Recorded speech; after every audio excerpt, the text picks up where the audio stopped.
Hello, and welcome to Engaging with Your Local Education Budget. My name is Melanie Strout, and I am the Community Engagement Manager with the School and State Finance Project. Please feel free to reach out to myself or Erica Haynes, Director of Community Engagement, at any time if you'd like to connect. If you have questions or you're interested in learning more, our contact information is right here. We are happy to meet with you virtually or in person. So if you haven't already, I highly recommend downloading our EdExplorer app. This allows you to access data really at your fingertips. The app allows you to look up district and school level data on student performance, finance data, and demographic information. The app also allows you to compare districts and schools. A little bit about the School and State Finance Project for those who are not familiar with us. We are a statewide nonprofit organization, and for over 10 years, we've been using data to develop policy solutions that ensure all Connecticut public school students receive an equitable education that supports their learning needs. We work collaboratively with policymakers, school district officials, community leaders, parents, students, really anyone who's interested in learning more about how our schools are funded. Our priorities are always students, schools, and communities. As an organization and as a state, we have a lot to celebrate. Over $750 million has been secured in equitable education funding. We also have, as the state's main education funding formula, has been fully funded for the first time in the state's history. And we are working on fully implementing a needs-based funding for all public school students that lie outside of the education cost sharing formula. All right, so getting into today's workshop, I am sure everyone has probably heard of the word budget. Some folks may have a household budget or manage a budget at work.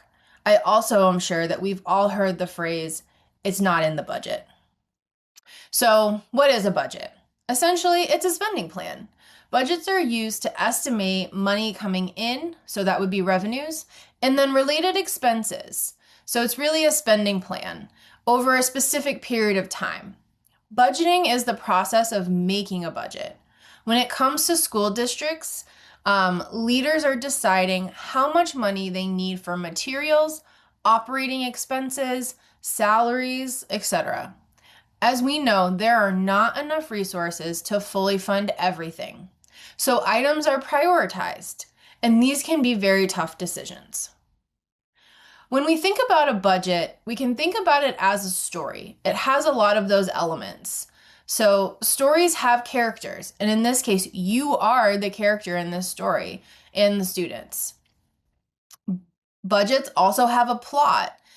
They reflect priorities and are really the financial story of what education and the experiences of students and educators will look like. The story arc and tension points can be quiet or quite loud. We have seen that there are teacher shortages, changing in higher student needs.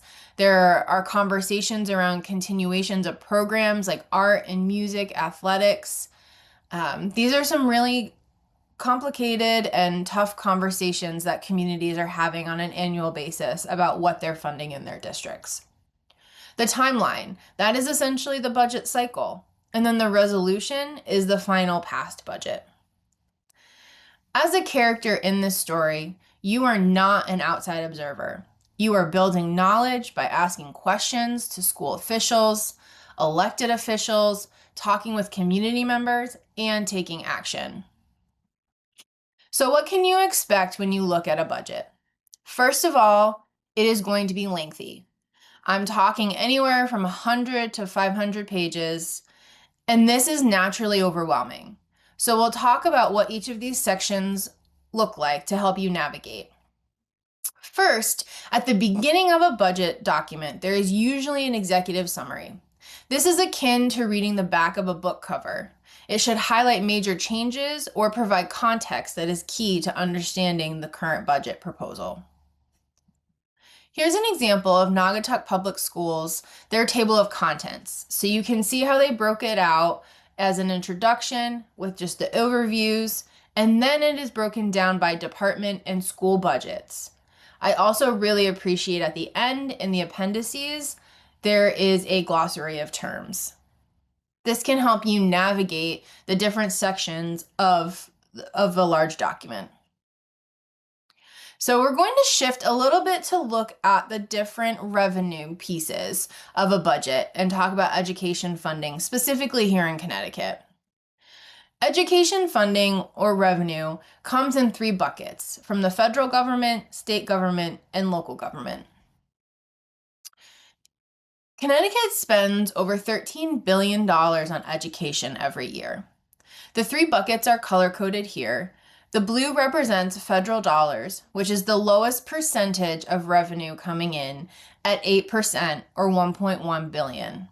There is a bit of a data lag here, so this number still includes some of the pandemic funds. We anticipate this to go back down to about $600 million.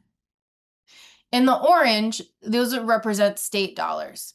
That makes up about 35.5% or $4.7 billion every year. And then the green, which is the largest portion at over 56.5% or $7.5 billion, comes from our municipalities through local property taxes.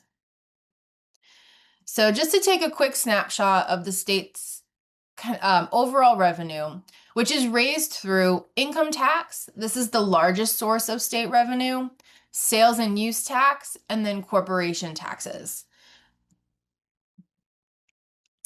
Connecticut is one of 2 states in the country that does not have county level government. Counties in Connecticut are only used to reference geographics, subdivisions. When we compare Connecticut to other states, it's really important to note this because it functions differently with having 169 municipalities rather than counties.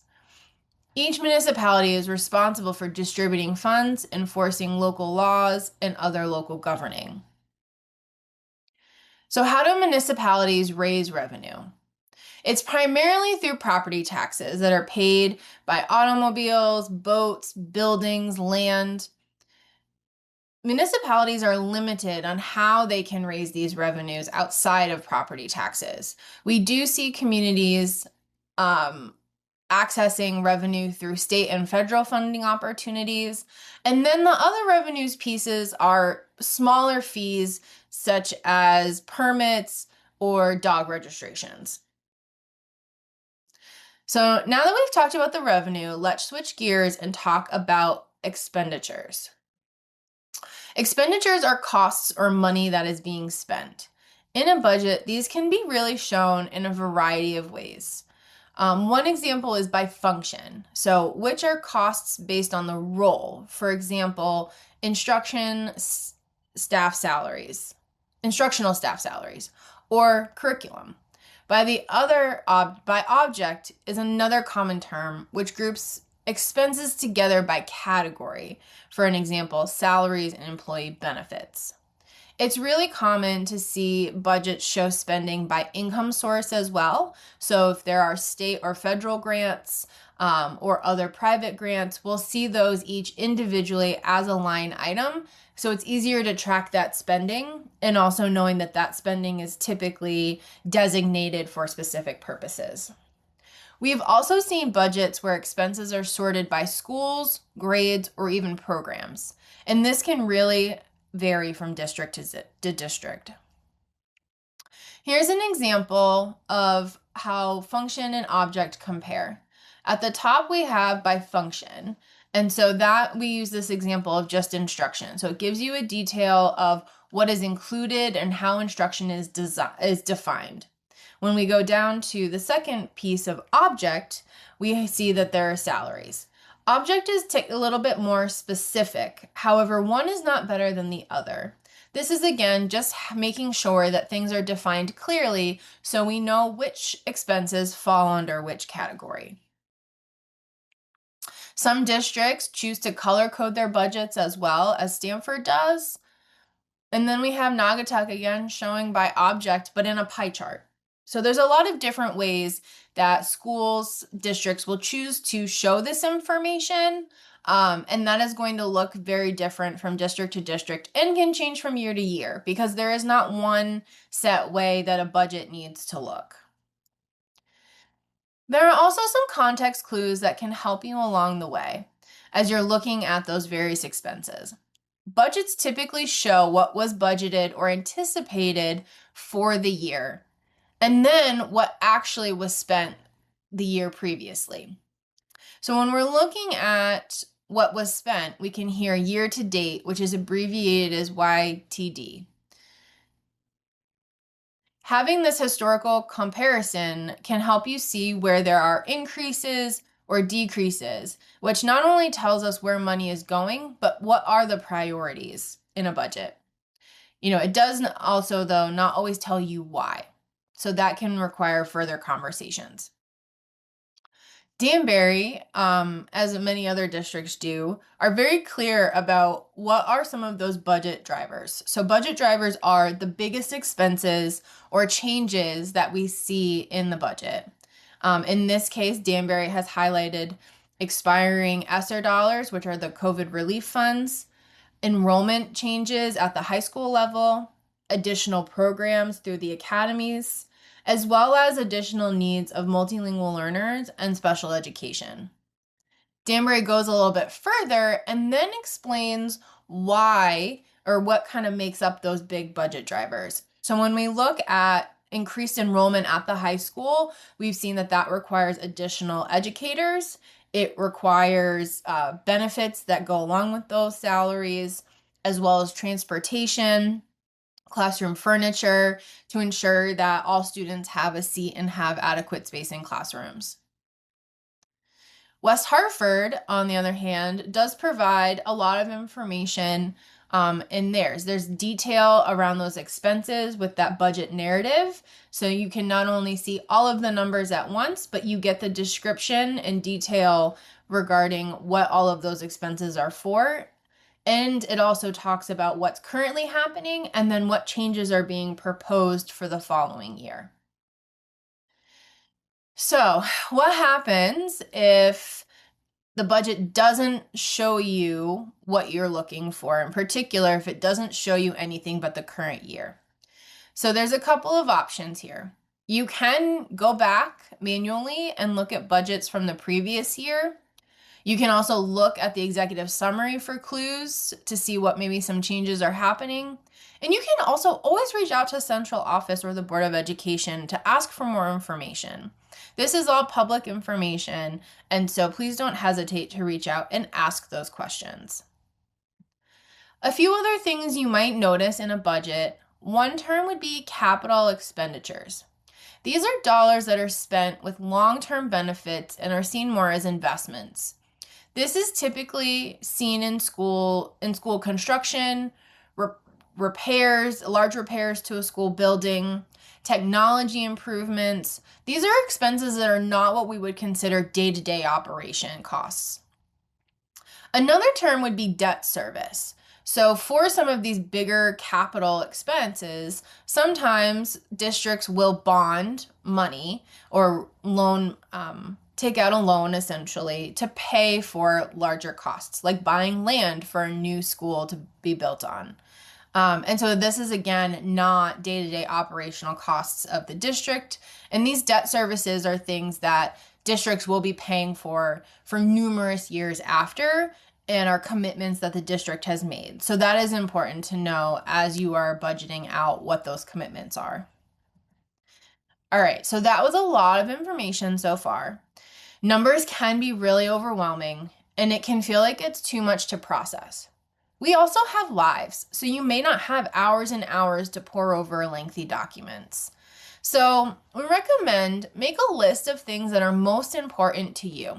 Maybe it's music, arts, athletics, or paraeducator support in the classroom, and then look for those items specifically. And don't be afraid to ask questions. I've also seen that people have used AI to help summarize and analyze budgets as well. So use your resources that are out there and don't feel that you have to do this by yourself. Okay, so now we know where all of the monies are and what a budget looks like. Let's talk about that actual timeline and what that process looks like. So, a budget process at the local level really starts with getting an idea of what revenues will look like and what previous expenditures were. And then also looking at the commitments that maybe have already been made. So, this is where those priorities are identified and discussed. And there's really no one way to do this. And you're going to see this in a variation of ways from municipality to municipality here in Connecticut. One important thing to know is that local budgets must be balanced. This means that a budget cannot be for more than what revenues are expected. So we can't spend more than we know is coming in. And so it is very important for municipalities to have a really good sense of what that revenue looks like so that their budget can be accurate. We'll also note that while budgeting is happening all the time, there are parts of this process that may feel really quick. Then there are time constraints on this process because the process is written into your local charters in which this budget must be approved. And so this means that limited time is available for research, and this can also result in the lack of consideration of long-term consequences. Now, outside of our municipal leaders who are employed through the city or town, we do have a lot of folks who volunteer their time, whether they're Board of Education members, city or town council, Board of Finance, right? So these folks are not getting paid and usually have other full-time jobs or commitments. And so knowing how much time that they also have available to do the research and to kind of put this part, together is to just keep that in mind as well.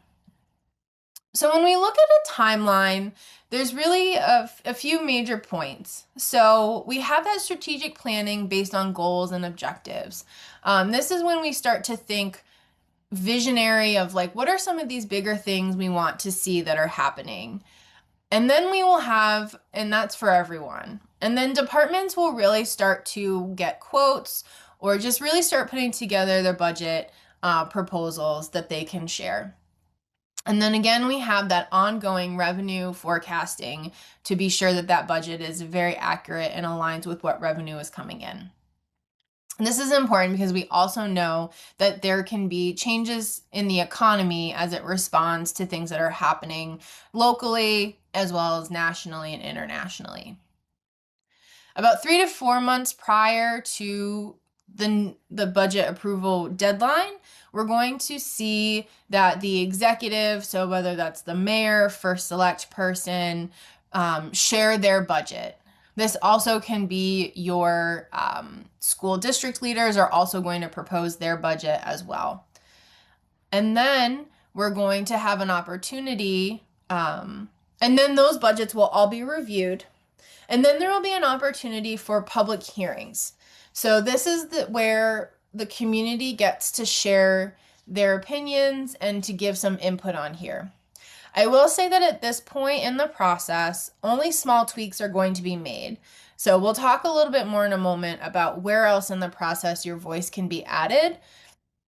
And then lastly, we have the adoption of a budget. So this can also look very different from community to community because sometimes it's on a vote by just the elected officials in the community. Other times a budget, in particular a regional school district, that budget will go out to vote to the community by way of referendum. So we've also highlighted the West Hartford's budget process just so that you can kind of see the various groups in a school budget where that goes. So starting with the superintendent, they propose the budget for the to the Board of Education. The Board of Education may make some tweaks and they're going to vote on that budget. Once the Board of Education has decided on the budget, they then share that with the town manager, who is also going to receive the budgets from all of the other departments in the town. Then there are 2 or more public hearings that are conducted to get public comment on the proposed budget, and then it goes to the town council to vote on adopting the budget. So when we talk about budgeting as an ongoing process, you can see that it really starts just about after the budget is approved for the following year. And While the public hearing part of the process is important, as you can see, a lot of that strategic planning and other decisions have already been made by the time those public hearings come around. So, especially when we're thinking about our school education budgets, think about in the fall as an opportunity to share not only what isn't working, but also what is. Your elected officials want to hear all of it. We've all heard the phrase, don't fix it if it's not broken, right? So they need to know what is broken, but also what isn't. And so they know that they can prioritize or keep programming that is really important and effective based on community input. So there is typically an opportunity for public comment at most of these public meetings. And so that is where you can share that. And we'll also talk a little bit more about how to reach your elected officials. But you can see that it is an ongoing process throughout the year. And so just to really summarize, a budget should reflect the priorities of a municipality and a school district. And that should also align with the priorities of the community members. Engagement throughout that process is incredibly critical to ensuring that community voice is included. So, as we kind of wrap up this workshop, what does advocacy look like?